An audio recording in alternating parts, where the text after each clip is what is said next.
मैं हूँ हिना आदिल। अपना पसंदीदा शो देखने के लिए हमारा YouTube चैनल सब्सक्राइब कीजिए और बर वक्त मालूमात के लिए बेल आइकॉन प्रेस कीजिए। जरदारी के लिए 14 शुगर मिलों पर कब्जे में मदद दी।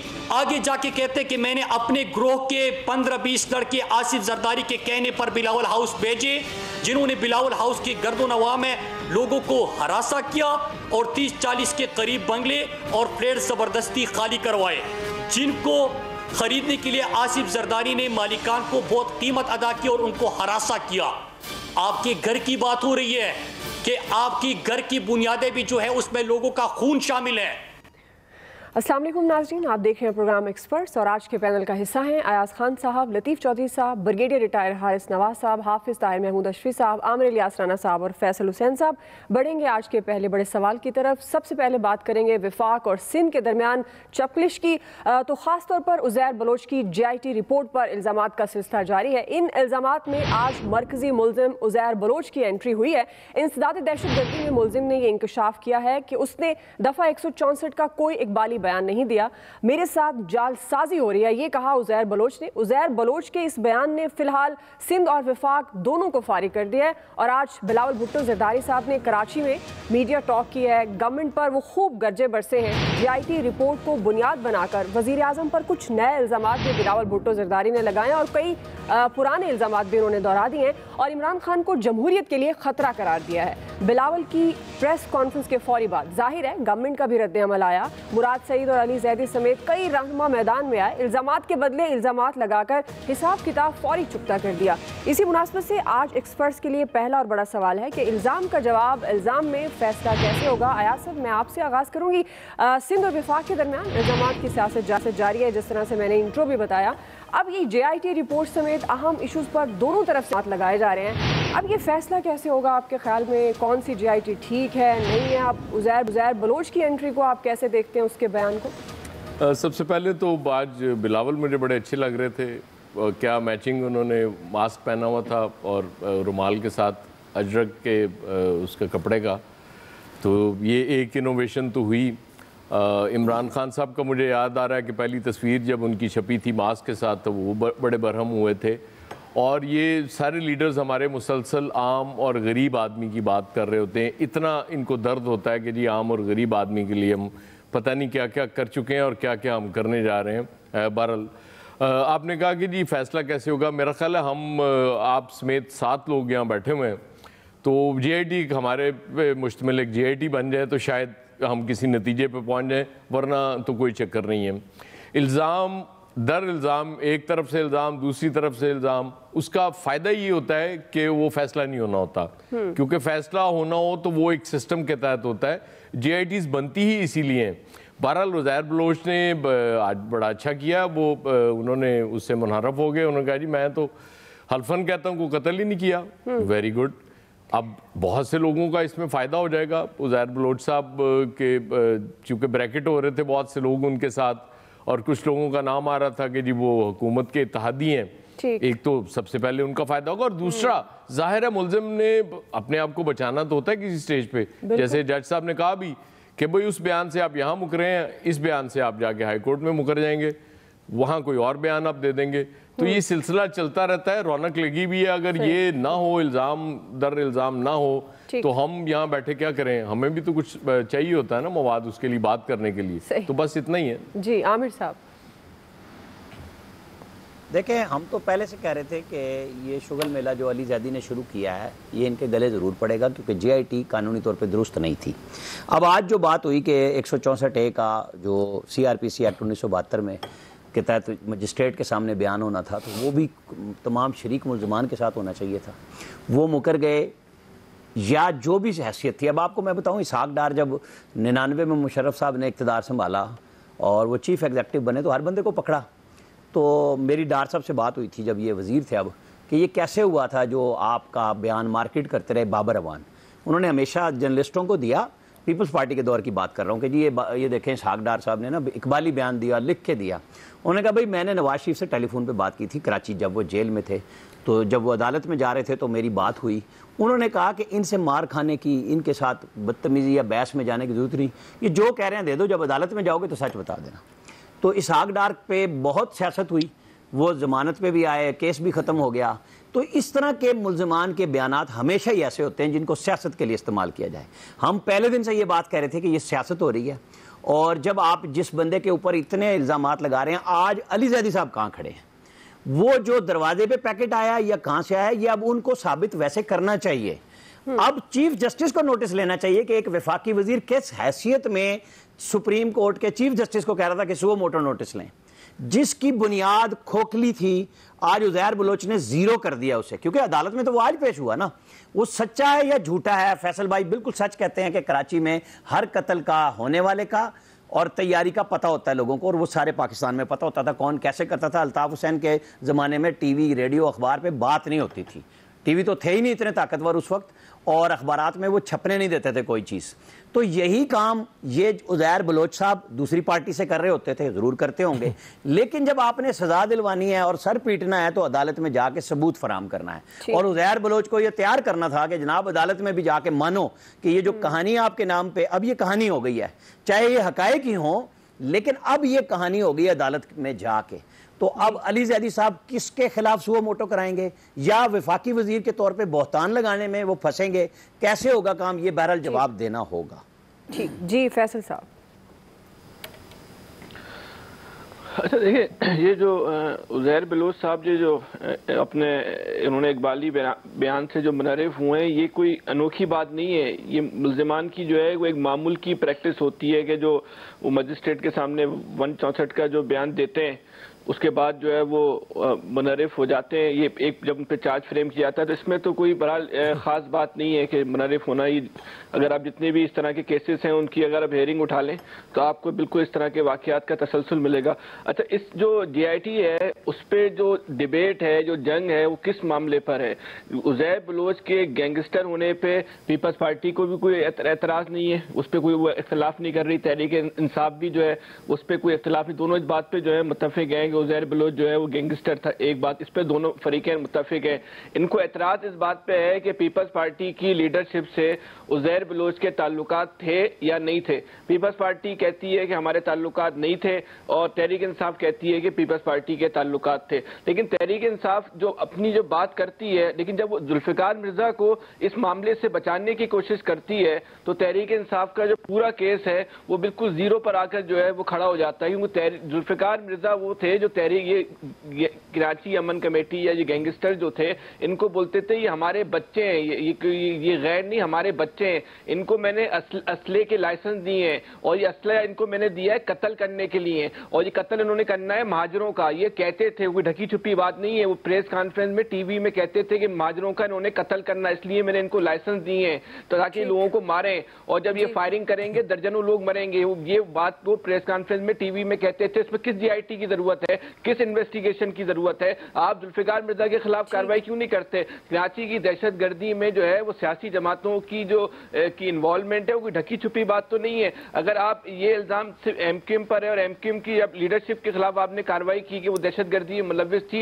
लेकिन पीपल्स पार्टी की लीडरशिप को जो है आपने दहशतगर्दी की खिलाफ कार्रवाई में उनको जो है आपने बचाया। जो जिन पे तहरीक इंसाफ जिनको बचा रही है उनको भी आपने बचाया, और जिन पे तहरीक इल्ज़ाम लगा रही है उनको भी यहाँ जो है वो जो है बचाया गया उनको जो है। लेकिन ये सब लोग इस सारे मामलात में मुलव्विस थे, कोई ढकी छुपी बातें नहीं है। पीपल्स पार्टी की पूरी लीडरशिप जाके बैठती थी, उज़ैर बलोच को जो है वो अमन अवार्ड दिए जाते थे, तो फिर इसमें डिबेट किस बात की? इसके में किसी JIT की जरूरत नहीं है।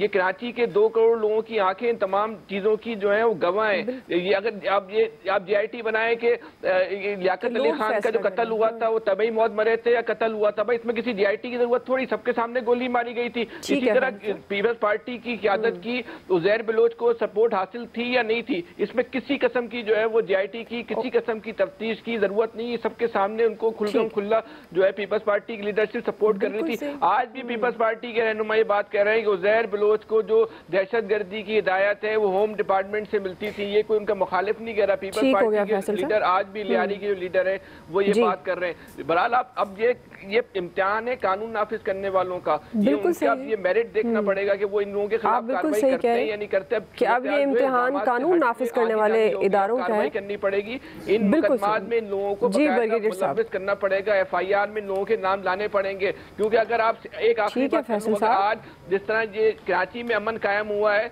अगर सियासी जमातों को दहशतगर्दों का जो ताल्लुक है उसको हमेशा के लिए खत्म बिल्कुल आपने बड़ी अच्छी बात की कि ये जो फैसले की हम बात कर रहे हैं ये कानून नाफिज करने वालों का बेसिकली इम्तिहान होगा कि वो अब किस तरह से लेते हैं, मेरिट पर फैसला करते हैं या नहीं। जी ब्रिगेडियर साहब देखें, इसमें ये जो कंट्रोवर्सी हो रही है इसका सिंपल सा आंसर, जो इतने एलिगेशन काउंटर एलिगेशन बजाय से कि ये एनर्जीज आप आवाम की फलाह बहबूद के लिए लगाएं, उनके लिए करें। अगर कोई डाउट है तो देखें 2-3 ऑप्शन है। एक तो अली जैदी साहब सुप्रीम कोर्ट में खुद पटिशनर बन जाए या इनकी पार्टी बन जाए और जाके वहाँ पर ये कर दें जी के बताएं, ये हमें कंफर्म किया जाए विच रिपोर्ट इज ऑथेंटिकेटेड। एक तो ये हो गया। सेकंड ये कि अगर ये नहीं है तो सुप्रीम कोर्ट के जो चीफ जस्टिस है वो सोमत ले सकते हैं। थर्ड ऑप्शन ये कि फेडरल गवर्नमेंट है, FIA उनके पास है, फेडरल इन्वेस्टिगेशन एजेंसी, तो आप साथ के साथ जो इसके मेंबर्स थे उनको एफिडेविट लें, उनको बुलाएं, उनसे पूछें एंड वेरीफाई। लेकिन ये कंट्रोवर्सी को ख़त्म कर देना चाहिए, ये बहुत ज़रूरी है। और अगर इस तरह करते रहेंगे तो इससे सिर्फ बिटरनेस और आप आवाम की टेंशन डाइवर्ट कर रहे हैं। आवाम को जो प्रॉब्लम हो रही है, चाहे कराची की बात कर रहे हैं, हैदराबाद की करें, इंडियन सिंध की करें, वो हल होने चाहिए। कोविड की करें, बात करें। ये एक इंक्वायरी JIT हो चुकी है, वेरीफाई करने के लिए 3 ऑप्शन मैंने बता दिए। अगर ये हो जाती है तो कोई भी इशू नहीं है, कोई प्रॉब्लम नहीं होगी। एंड आई थिंक इस पर कोई भी नहीं बोल सकेगा। But 164 statement is generally taken authenticated, चाहे वो मुझे बाद में चेंज करे, लेकिन उस वक्त जज पूछता है कि जी आप अपने होशो आवाज में विदाउट एनी प्रेशर के ये आपके खिलाफ इस्तेमाल हो सकती है। सब चीज़ों के बाद जब कहता है मुझे नहीं जी I am ready giving my own, फिर रिकॉर्ड की जाती है। जज रिमार्क्स भी लिखता है, इसके लिए काफ़ी हद तक ठीक होती है, इसको भी ठीक लेना चाहिए। जी हाफिज ताहिर साहब।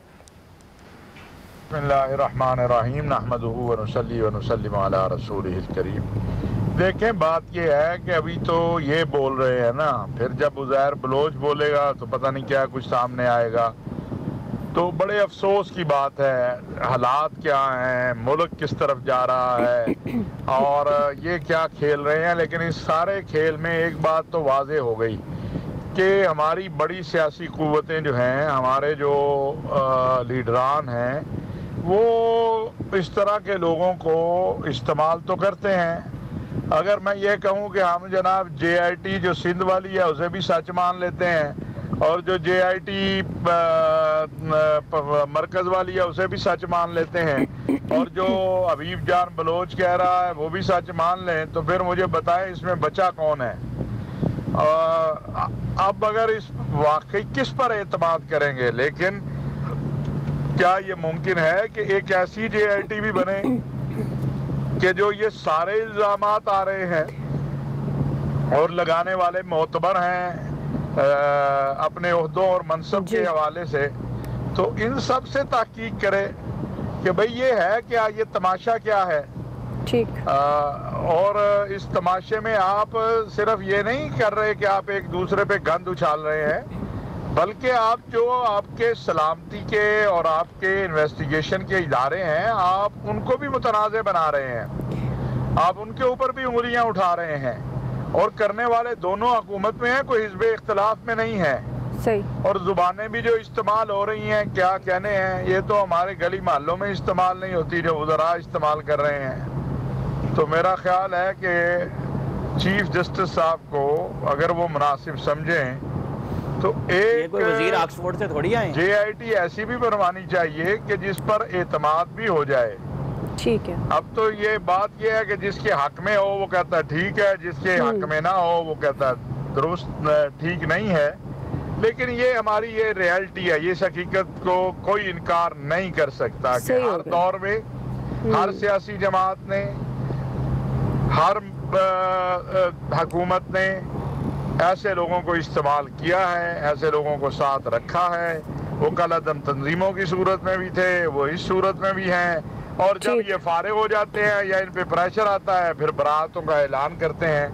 तो बस जी लतीफ़ साहब, मेरा ख्याल इसमें यह है कि आपने कहा कि जी फैसला कैसे होगा, तो फैसला ऐसे ही होगा जैसे हमारे सामने, क्योंकि इल्ज़ाम का जवाब तो इल्ज़ाम से ही होगा ना, उसमें क्या फ़ैसला किसी ने करना। एक है ही जब इल्ज़ाम, तो उसके बाद उसका जवाब इल्ज़ाम की सूरत में ही आएगा। ये कौन सा कोई कोर्ट की कार्रवाई हो रही है, कोई प्रेस कॉन्फ्रेंस कर रहा है, कौमी असम्बली में खड़े होकर बात कर रहा है, कोई सेनेट में खड़े होकर बात कर रहा है, तो इनकी बातों की कोई लीगल और कानूनी वैल्यू तो है कोई नहीं। अगर बिलावल ने प्रेस कॉन्फ्रेंस की है तो उस प्रेस कॉन्फ्रेंस में जो कुछ उन्होंने कहा उसकी कोई लीगल वैल्यू तो नहीं है जी। और बाकी जो मुराद सईद साहब ने जो कहा उनकी भी कोई लीगल वैल्यू नहीं है। हाल बता ये है कि मुराद सईद को ज़रा शाबाश मिल जाएगी, उनके जो बड़े हैं वो उनको थपकी देंगे कि शाबाश बच्चे, आपने बहुत अच्छा परफॉर्म किया, और अगर आपने यूं ही कारकर्दगी दिखाते रहे तो इसका आपको अजर भी अच्छा मिलेगा।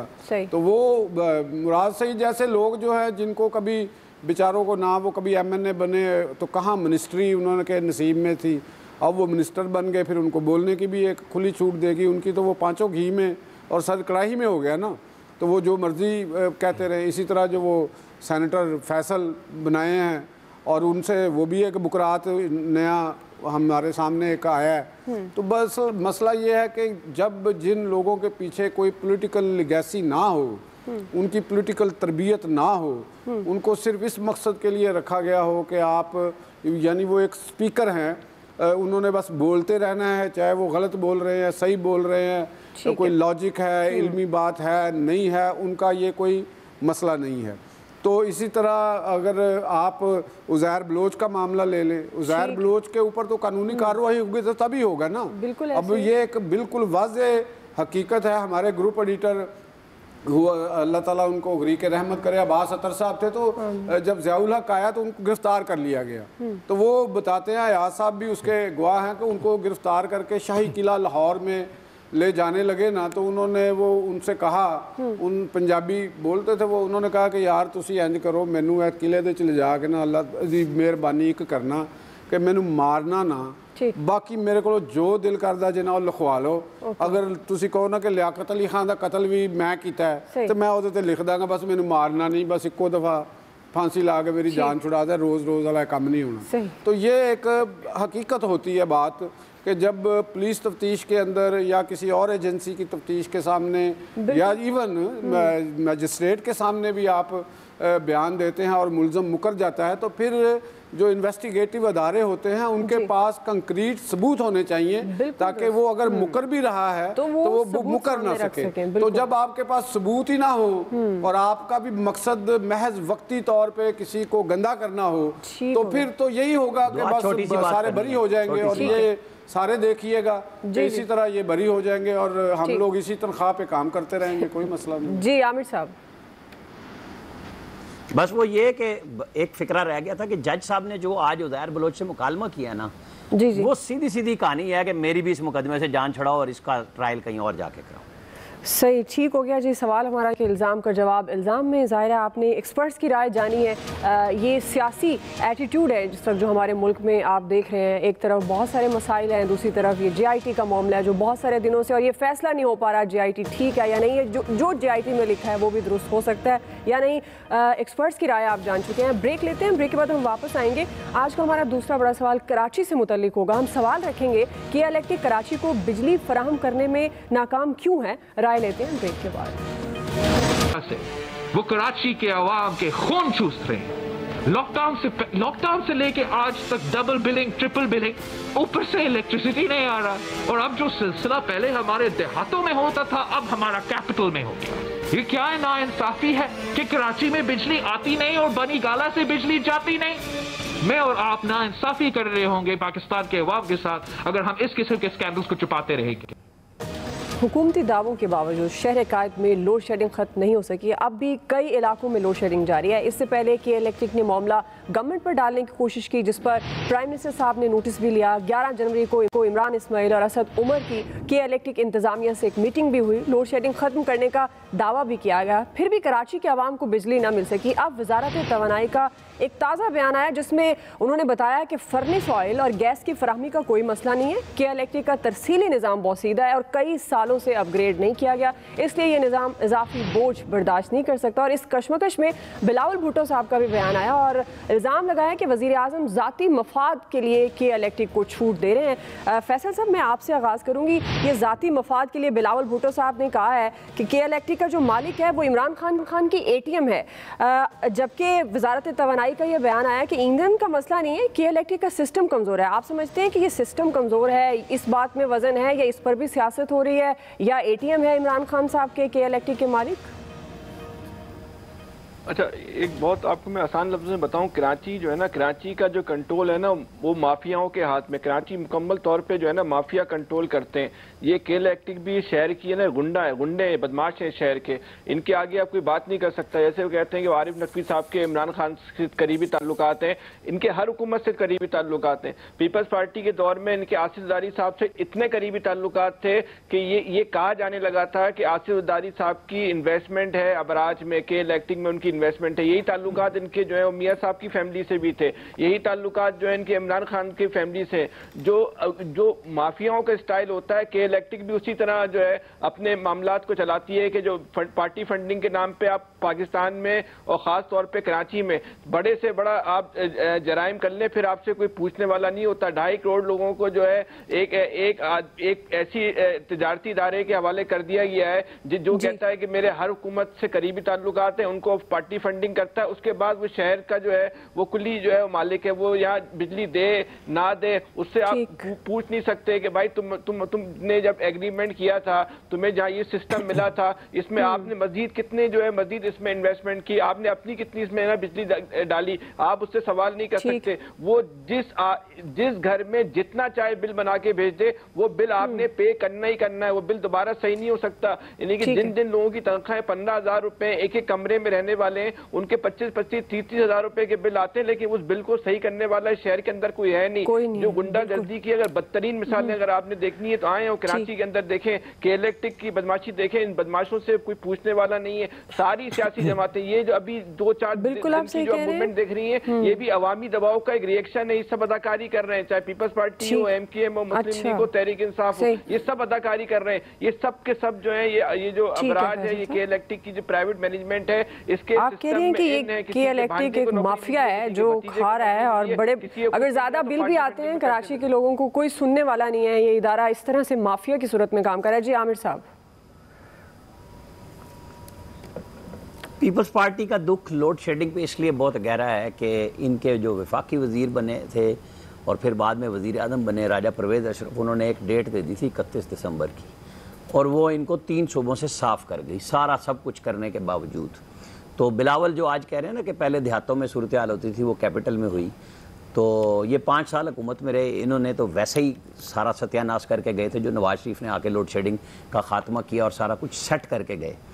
और नई पार्टी के ऊपर जो बराह रास्त इल्ज़ामात लग रहे हैं कि जी वो प्राइम मिनिस्टर के साथ वो लगा रहे हैं बिलावल साहब अब इल्ज़ामात, तो असल इशू ये है कि फेडरल गवर्नमेंट ने अपना रोल इसलिए प्ले नहीं किया कि जो इन्वेस्टमेंट के इलेक्ट्रिक को कराची के अंदर सप्लाई की बेहतरी के लिए करनी थी वो बिल्कुल नहीं की। वो अपने आप को लाश शो करें या जो भी करें। अब ये जो थ्रेट कर रहे हैं ना असद उमर, उनको ये थ्रेट करने की बजाय अमली जामा पहनाना चाहिए कि जी हम टेक ओवर कर रहे हैं, आपके पास पैसे नहीं है या आप काम नहीं करना चाहते। आपको सबसे बड़ा मैंडेट मिला PTI को, मतलब तब्दीली जो आई वो असल में तो कराची में आई ना, कि सबसे बड़ा शहर जो PTI को मिला वो था कराची। अब वहाँ पे पहले सफाई का अलीजादी काम करते रहे, फिर JIT का काम करते रहे। जो काम इनके मुंतखब नुमाइंदों को, असद उमर बेशक इस्लामाबाद से हैं, जीते, लेकिन वो हैं तो कराची से ना। ये दुख दर्द कहानियां सब सुनाने के लिए आते हैं। मैं बहुत पहले कह चुका था कि कराची के लोगों को ये फैसला करना है कि सीएम हाउस जाना है, गवर्नर हाउस जाना है। ये जब तक पकड़ेंगे नहीं निकल के, जैसे वो जो एक को तो टिकट देके ढक्कनों से इन्होंने एमएनए बनाया ना, अब उसके भी घर लोगों को जाना चाहिए कि भाई बताओ तुम सारे हमें चूने लगा के खड़े कहाँ पे हो। कराची के लोग जब तक खुद फैसला नहीं करेंगे, वो किसी सियासी जमात के हाथ में ना खेलें। ये इलाज इनका यही होगा कि जितने हुक्मरान हैं मरकज और सूबे में घरों से बाहर ना आए। बिल्कुल जी। अयाज खान साहब, देखिए फैसल ने आपको बता ही दिया ताल्लुकात कहाँ। कुछ शख्सियात ऐसी होती हैं, हर जगह होती हैं, जिनके सबके साथ एक जैसे ताल्लुकात होते हैं। लेकिन यही होता है जब आपने इल्ज़ाम किसी एक पे लगाना होता है तो फिर अपना ताल्लुक भी आप जाहिर नहीं करते। और जिनसे आजकल बड़ी प्यार की पींगे हैं उनका भी आपने नाम नहीं लिया, हालांकि उनका नाम ज़्यादा आता है। जब नकवी साहब की बात आती है तो नवाज शरीफ का नाम ज़्यादा जुड़ा हुआ है इमरान खान की निस्बत उनसे, लेकिन ज़ाहिर है इस वक्त वो एटीएम इमरान खान के हैं। कराची तो उन्होंने उधर दिए शौकत की तरफ, वो रान साहब वो दोनों इको जाए ना, लेकिन नवाज शरीफ साहब वाल जरा ज्यादा देते हुए ने वो कोई साहब वो बनता होना ना उन्होंने दा। मैं यही गल कह रहे हैं कि उन्हें क्लियर करो ना कि इल्जाम इको पासे है पैसे दा। उधर ज्यादा देते, वो ऐसे जिक्र चुके कर नहीं सकते बिलावल साहब, इस वक्त करना इधर का ही है। कराची एक ऐसा जजीरा मुझे नजर आता है इस मुल्क में जिसका वाकई कोई वाली वारिस नहीं है। सही कह रहे हैं। क्लेम सब करते हैं, सब दावे करते हैं कि जी वो भी बिलावल भी आज खून के आंसू रो रहे थे कराची वालों के लिए, और इमरान खान साहब का भी यही हाल है।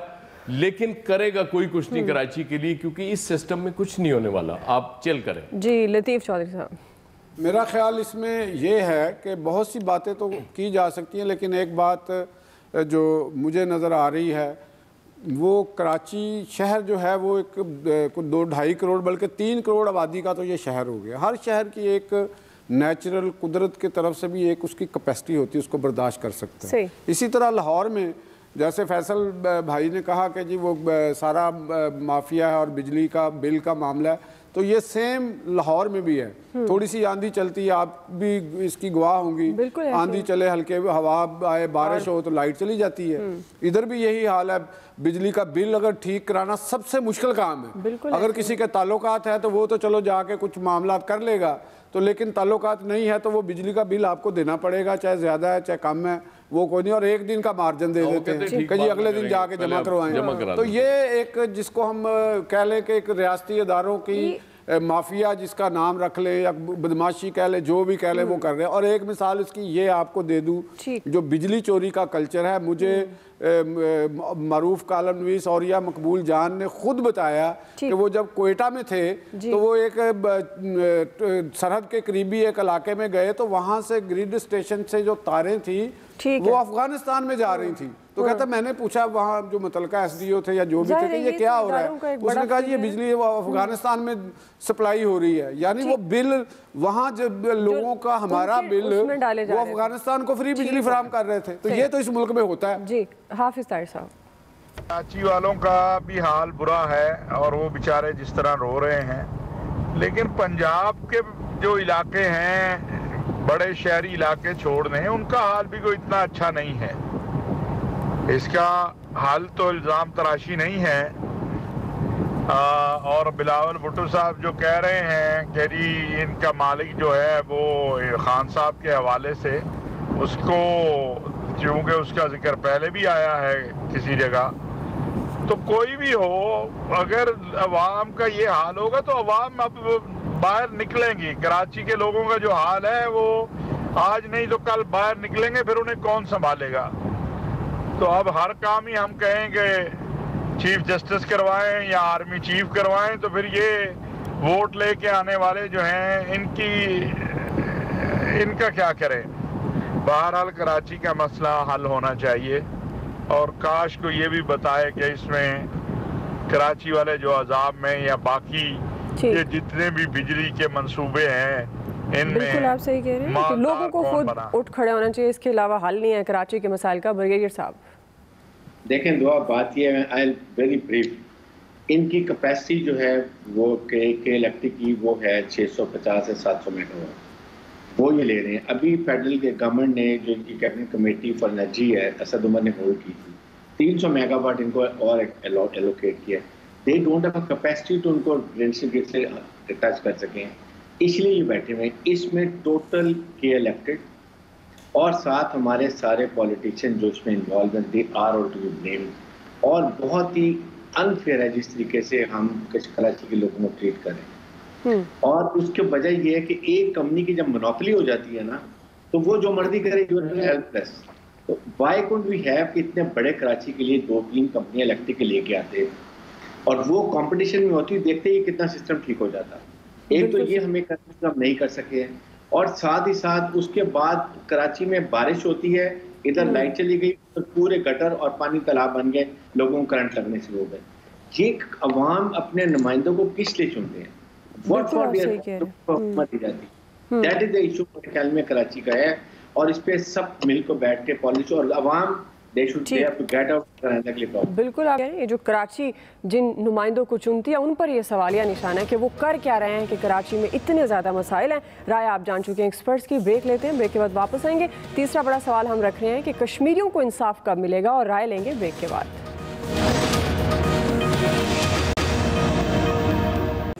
आज दुनिया भर में यौम शहदाए कश्मीर मनाया जा रहा है। हर साल मुल्की और गैर मुल्की सतह पर कश्मीरी शहदा को खराज अकीदत तो पेश किया जाता है, लेकिन कई साल गुजरने के बाद भी कश्मीरियों की शहादतों का सिलसिला वैसे ही जारी है और उन्हें अभी तक इंसाफ नहीं मिल सका। अयाज खान साहब, मैं आपसे आगाज़ करूँगी, ये कश्मीरियों को इंसाफ कब मिलेगा?